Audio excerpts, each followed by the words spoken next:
Macron and Starmer differ on aid to Ukraine and Trump. Explosion hits Russian military-linked chemical plant near Moscow. And Trump on whether he'd support Ukraine like Israel. The latest news next. French President Emmanuel Macron and British Prime Minister Keir Starmer have disagreements regarding aid to Ukraine within the framework of the coalition of the willing and approaches to communicating with Donald Trump. France is irritated by Britain's decision to engage with Trump, while London is annoyed by Paris' approach to negotiations. Disagreements have arisen between French President Emmanuel Macron and British Prime Minister Keir Starmer regarding aid to Ukraine within the framework of the coalition of the willing. This is reported by UNN with reference to Politico. About details, disagreements also arose due to different approaches to communicating with US President Donald Trump. As the publication notes, France began to express irritation with Britain's decision to interact with Trump amid the desire to keep him in negotiations for peace in Ukraine. At the same time, London began to be annoyed by Paris' approach to negotiations. According to one high-ranking British diplomat, it was decided to hold difficult conversations privately, which is not in Macron's style. The diplomat called Starmer's strategy in communicating with the US president shameless but necessary. Recall, German Chancellor Friedrich Merz announced new negotiations of the coalition of the willing to support Ukraine. He also reported that US President Donald Trump very clearly stated his commitment to NATO's Article 5. US President Donald Trump stated that he is helping Ukraine a lot in a war that should have never happened. According to his response to journalists, Trump was asked why he doesn't support Ukraine in the same way he does Israel. I am helping Ukraine. I'm helping it a lot. And it's a war that should have never happened. It's a war that should have never started. The words are easy. The reality is harder to find. If this war should never have started, then why is it so hard to name the one who started it? Because real help isn't applause from a podium. It's air defense, ammunition, and the courage to call a murderer by name.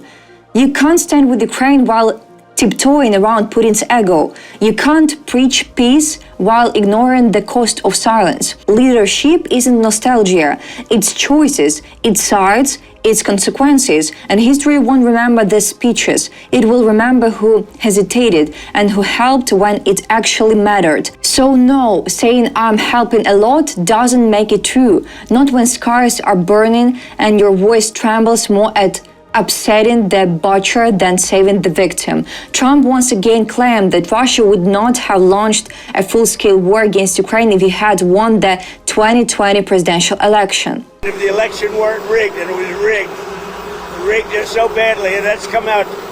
Read Miranda Devine in the New York Post today.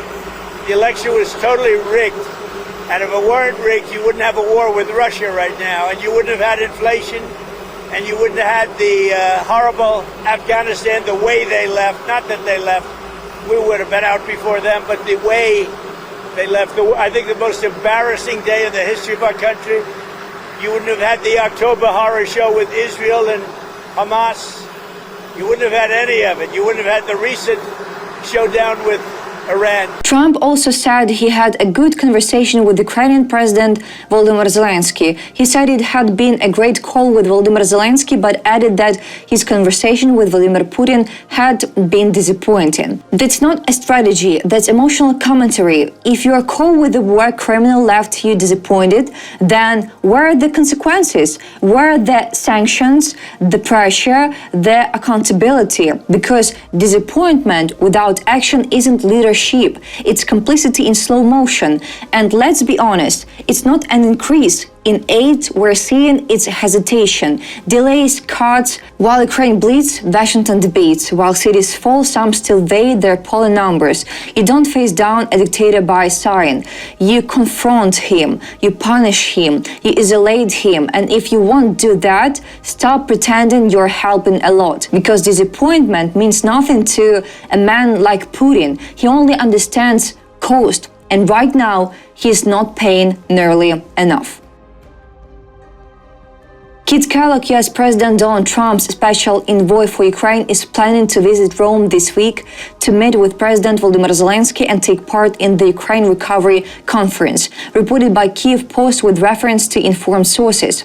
Kellogg will be part of the US delegation at the conference, which will be hosted by Italian Prime Minister Giorgia Meloni on the 10th and 11th of July. Zelenskyy, European Commission President Ursula von der Leyen, German Chancellor Friedrich Merz, Polish Prime Minister Donald Tusk, and other world leaders are expected to attend the conference. It is currently unknown whether other members of Trump's cabinet will join Kellogg.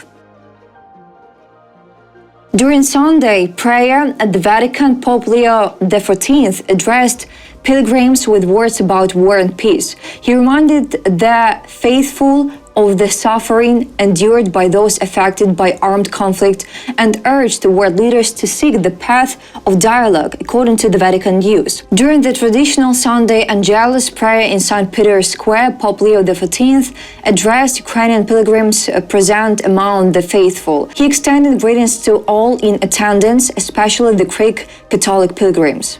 Let us ask the Lord to touch hearts and inspire the minds of leaders so they may replace the violence of weapons with the pursuit of dialogue.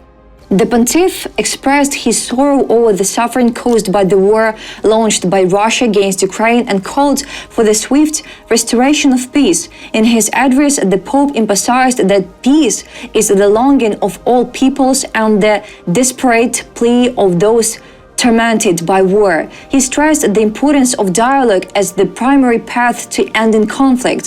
His words served as yet another sign of solidarity with the Ukrainian people and a reminder to the international community not to forget about the ongoing war that continues to claim lives every day. In a time when war numbs the world, his voice reminds us that peace is not weakness and compassion is not silence. His words echo not just in cathedrals, but in shelters, hospitals, and broken cities, wherever dignity is under fire. This call for dialogue over destruction matters. It matters to those who suffer, and it matters to those who still have the power to choose. In a world clouded by cynicism, his appeal remains a rare and necessary light.